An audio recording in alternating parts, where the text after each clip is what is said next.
ومن أحسن قولا ممن دعا إلى الله وعمل صالحا وقال إنني من المسلمين.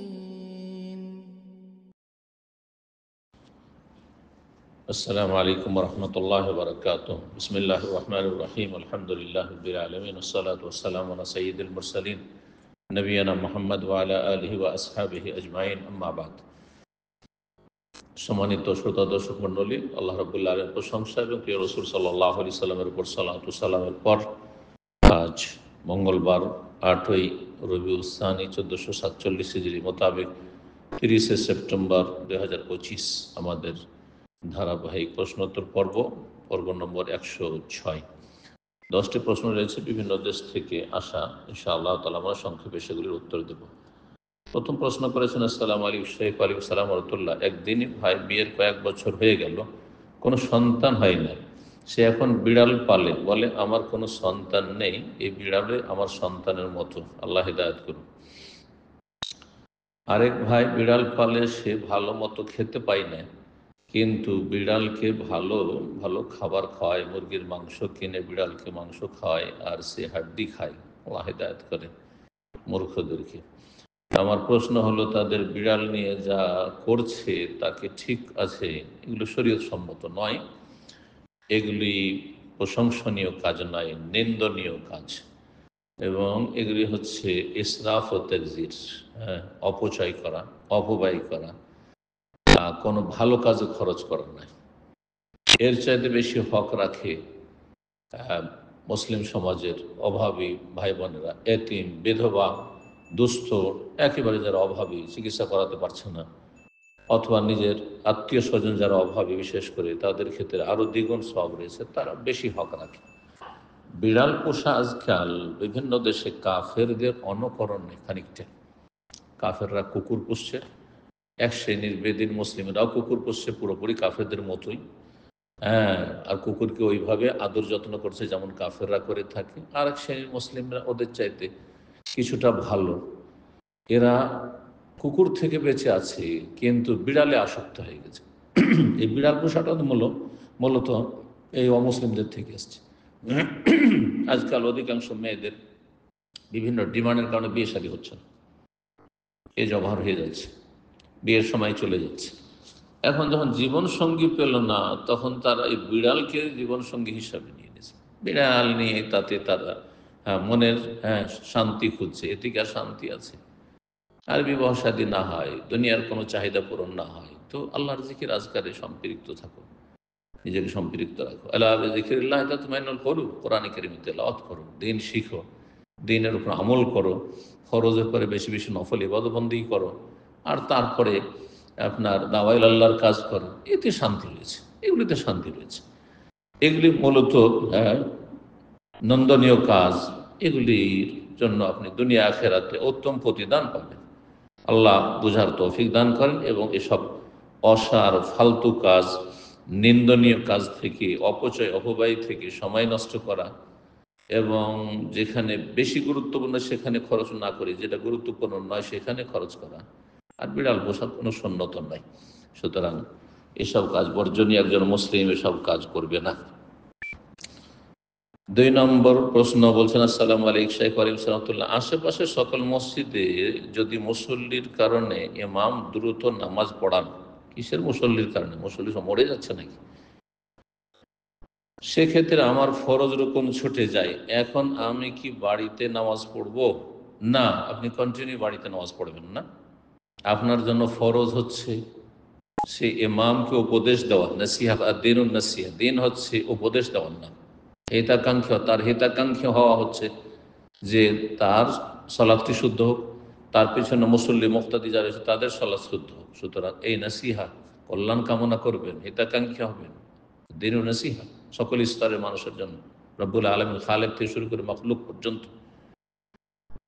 আর আরেকটি বিষয় যে এটি হচ্ছে তার যে তাড়াহুড়া করা সলাতে, যাতে রুকুন গুলো আদায় করতে পারছেন না আপনি, বা যেগুলি ফরজ রুকুন সেগুলি আপনি পড়তে পারছেন না পড়ার জিনিস হলে, এমন যদি হয় তাহলে এটি অন্যায় কাজ, তার মুনকার, অন্যায় কাজে বাধা দেওয়া আবশ্যক, অন্যায় কাজে বাধা দিতে হবে।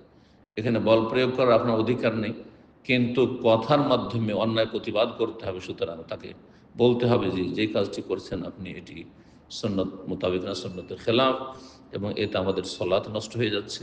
সুতরাং এই দায়িত্বভার আপনাকে নিতে হবে। কিয়ামতের দিন আসামের কাঠগড়ায় হাজির হইতে হবে। ভালো ভাষায়, নম্র ভাষায় নাসিহা করবেন। যদি না শোনে তাহলে আপনি যে দায়িত্বশীলরা রয়েছে মসজিদের তাদের কাছে অভিযোগ করেন, এবং এই রকম অযোগ্য ইমামকে সেখান থেকে সরানো ফরজ গ্রামবাসীর জন্য। জাযাকুমুল্লাহ। কিন্তু ফিতনা ফাসাদ করে নেয়।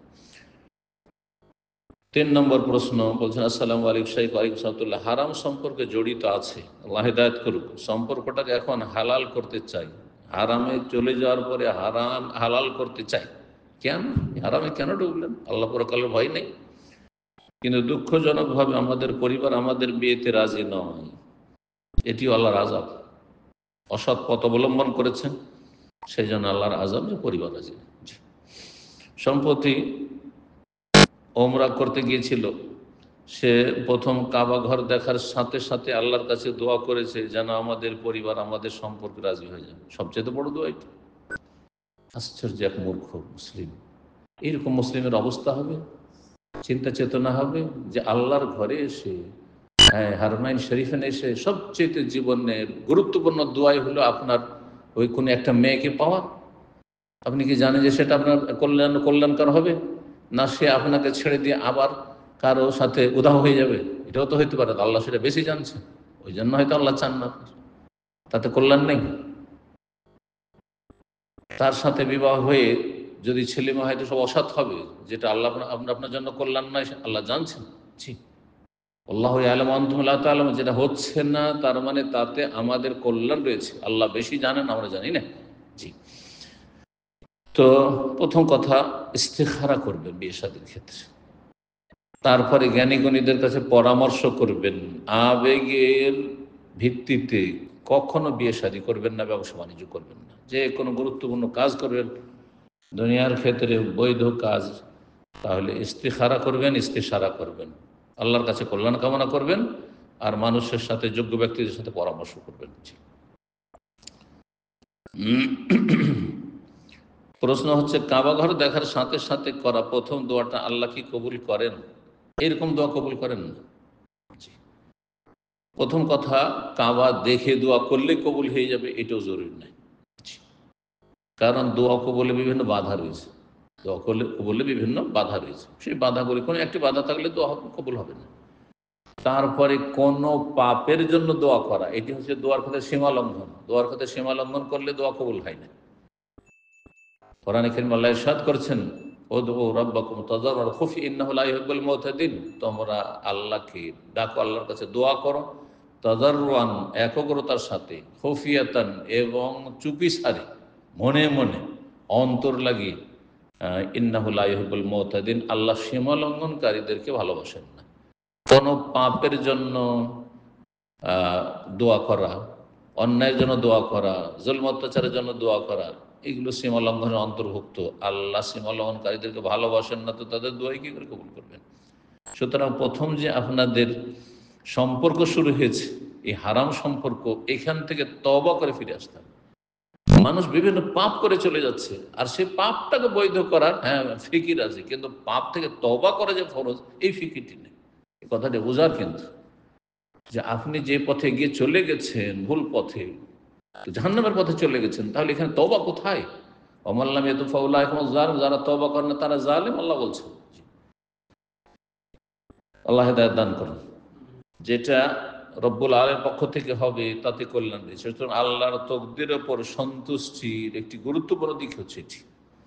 এবং আপনি ভালো মানুষ হন, তওবা করে ইস্তেগফার করে আল্লাহর কাছে, আল্লাহ ভালো স্ত্রী মিলিয়ে দেবেন। জি। 4 নম্বর প্রশ্ন বলছেন, আসসালামু আলাইকুম শেখ ওয়ারাহমাতুল্লাহ। আমি একজন রাজমিস্ত্রি। এখন সরকারের কর্মচারীরা এসে বলে 3 বস্তা বালিতে 1 বস্তা সিমেন্ট দেবে, আর আমাদের কন্ট্রাক্টর বলে যে না, 4-5টা বালিতে 1 বস্তা সিমেন্ট দেবে। তখন আমি আমাদের কন্ট্রাক্টরকে বলি যে তারা যদি এসে জিজ্ঞাসা করে যে কত বস্তা বালি দিয়েছো 1 বস্তা সিমেন্ট, তখন 1 বস্তা সিমেন্টে তখন আমাদের কন্ট্রাক্টর আমাদের শিখিয়ে দেয় যে বলবে 3 বস্তা দিয়েছি। এখানে তো মিথ্যা কথা বলতে হচ্ছে, তাহলে আমাদের করণীয় কি? আপনাদের করণীয়, এরকম চাকরি করা জায়েজ না। যেখানে মিথ্যা বলতে বাধ্য করা সেখানে চাকরি করা জায়েজ নাই। হয় সেখানকার অবস্থার পরিবর্তন ঘটবে, আর না হয় বলে যে আমি মিথ্যা কথা বলবো না, এই শর্তের উপর কাজ করব, আর না হলে সেখান থেকে কেটে পড়া ফরজ। এইরকম চাকরি করা জায়েজ নয়। আর এরকম মিথ্যা বললে রাজমিস্ত্রির কাজ হোক, অন্য কোনো কাজ হোক, রোজগার করা রিজিক হারাম। আল্লাহ হিদায়াত দান করুন সকল লোকদেরকে।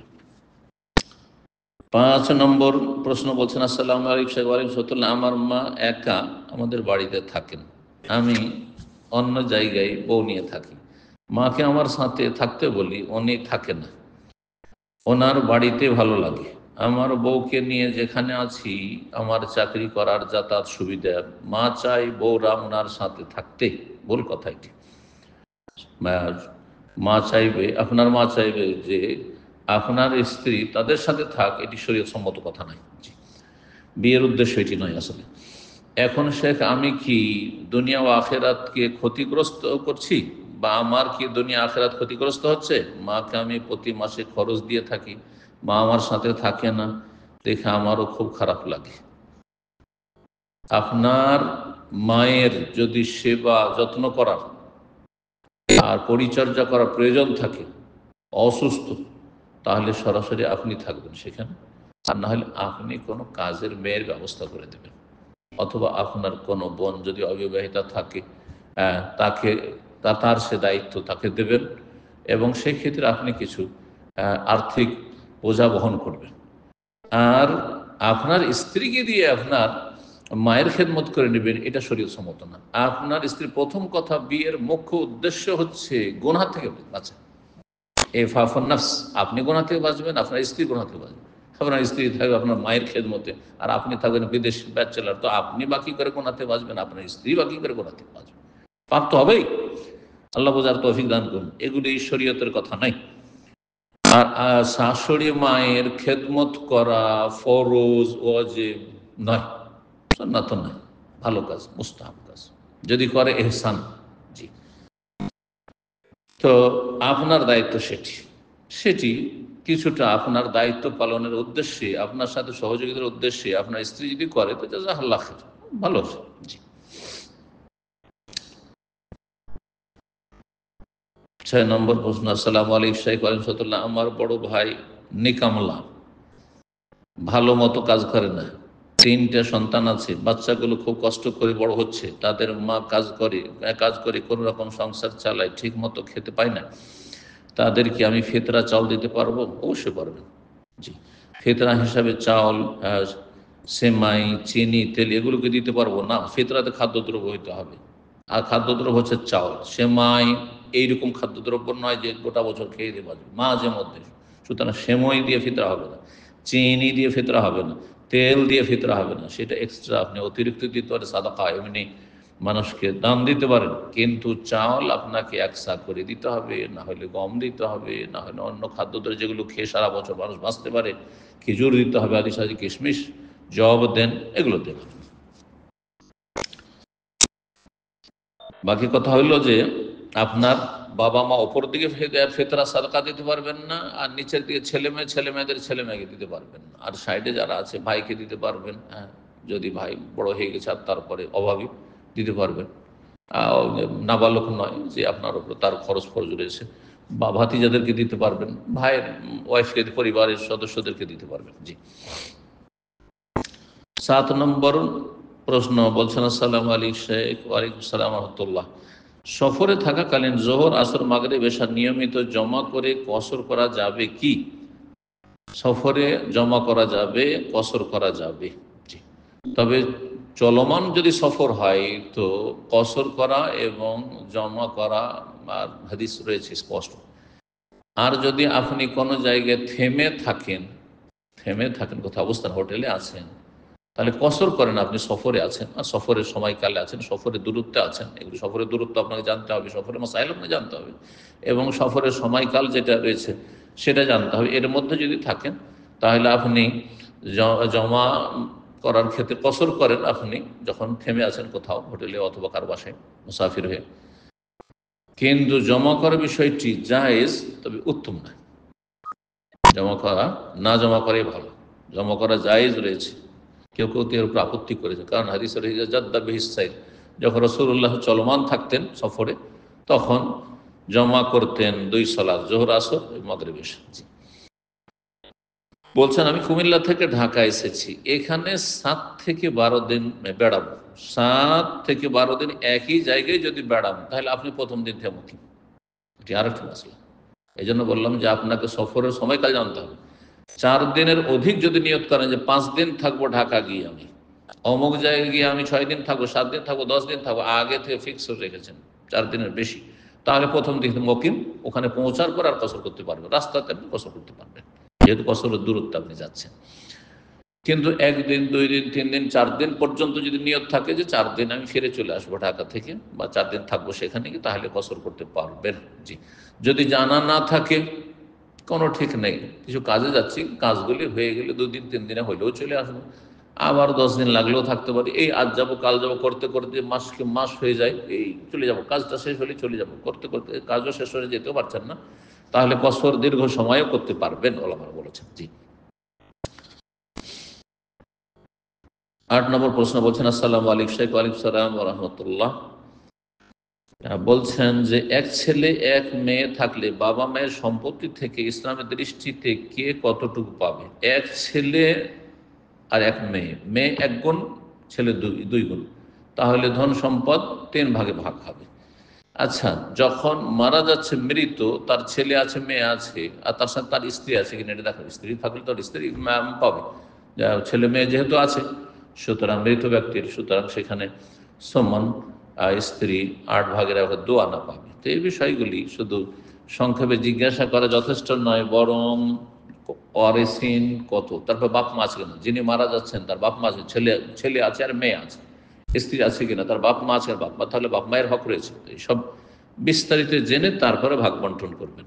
শুধু ছেলে মেয়েকে ভাগ করে সব জমি জায়গা ধন সম্পদ দিয়ে দিলেন, এমনটা চলবে। এইদিকে মৃত মেয়েদের বাপ মা আছে, স্ত্রী আছে, তাহলে তাদেরও তো আল্লাহ হক দিয়েছেন। জি, 9 নম্বর প্রশ্ন বলছেন, আসসালামু আলাইকুম শেখ। ওয়ালাইকুম আসসালাম। আমার আপন বড় ভাই ব্যাংকের ইন্টারেস্টের সাহায্যে সংসার চালান, আল্লাহ হেদায়েত করুন। হারাম রুজি, সুদী ব্যাংকে যদি ফিক্সড ডিপোজিট করে কেউ সংসার চালায়, এটা আজকাল হিন্দুরা খুব শুরু করে, জমি জায়গা বিক্রি করে সব ফিক্সড ডিপোজিট করে দিল। তো অমুসলিমরা করছে, যাদের কাছে হালাল হারাম নেই সেই জন্য। কিন্তু আপনি একজন মুসলিম, আল্লাহ পরকালে বিশ্বাসী, ইসলামের বিধানে ওয়াহির বিধানে বিশ্বাসী যদি হন, তাহলে আপনার জন্য হারাম কাবিরা, ধ্বংসাত্মক গুনাহ, আপনার জীবন ধ্বংস করবে, আপনার পরিবারকে ধ্বংস করবে, আপনার শরীর স্বাস্থ্য শারীরিক মানসিক সব কিছুকে ধ্বংস করবে, অবস্থাকে ধ্বংস করবে, আপনার ধন সম্পদের বরকতকে ধ্বংস করবে।